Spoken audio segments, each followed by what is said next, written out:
Pour d'autres questions le chef du SCRS et il semblait nous dire que leurs analyses ou leurs enquêtes sur des risques, sur le risque en fait, que ce soit le risque terroriste ou des agents d'influence ou n'importe quoi d'autre, étaient basées sur le renseignement, sur l'information. Or, nous savons maintenant, ce n'est plus un secret de polichinelle, nous savons que le SCRS a utilisé de l'information obtenue par de la torture, par des pays qui pratiquent la torture. Quant à moi, en tant que criminologue, je considère que l'information obtenue par la torture est biaisée, parce qu'on est prêt à tout dire pour pouvoir s'en sortir. Et d'ailleurs, le cas de Maher Arar est un bel exemple, puisque Omar Kader l'avait accusé, alors qu'on sait maintenant qu'Omar Kader a été torturé. Pensez-vous que les renseignements, selon votre expérience, et je m'adresse à tout le monde, le renseignement collecté par le SCRS et par ricochet se retrouve à la GRC, parce que la GRC mène les enquêtes sur les rapports du SCRS, se retrouve à gérer des informations non seulement, quant à moi, fausses, mais en même temps où il y a un certain profilage racial.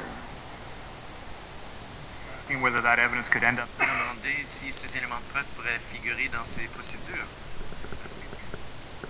Be a violation of the criminal code. Violation du code criminel.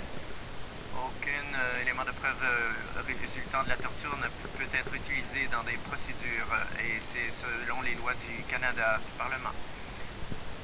Alors si les forces de maintien de la paix comme la GRC voudraient utiliser des renseignements peut-être obtenus à l'étranger sous torture pour justifier une détention, un certificat de sécurité ou autre, ce serait interdit par le code criminel, ce serait inconstitutionnel.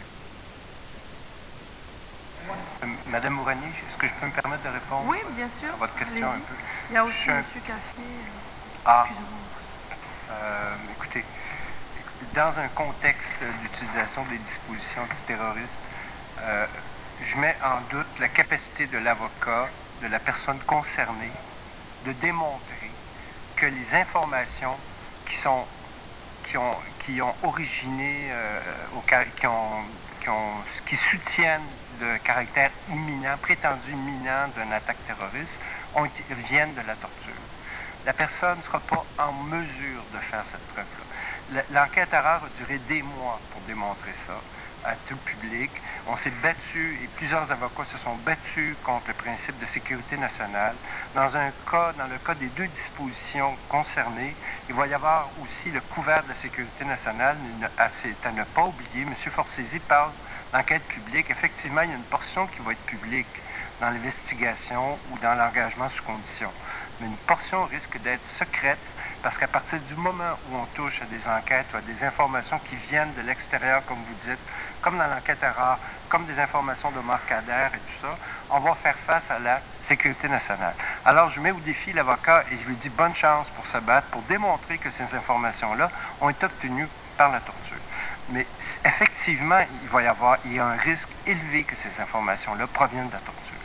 Et quant au caractère imminent, pour moi, le problème n'est pas à l'imminence tellement sur la question de probabilité d'imminence ou de caractère raisonnable de l'imminence. C'est l'abaissement du fardeau de la preuve qui est important. Thank you very much, Mr. Barrett.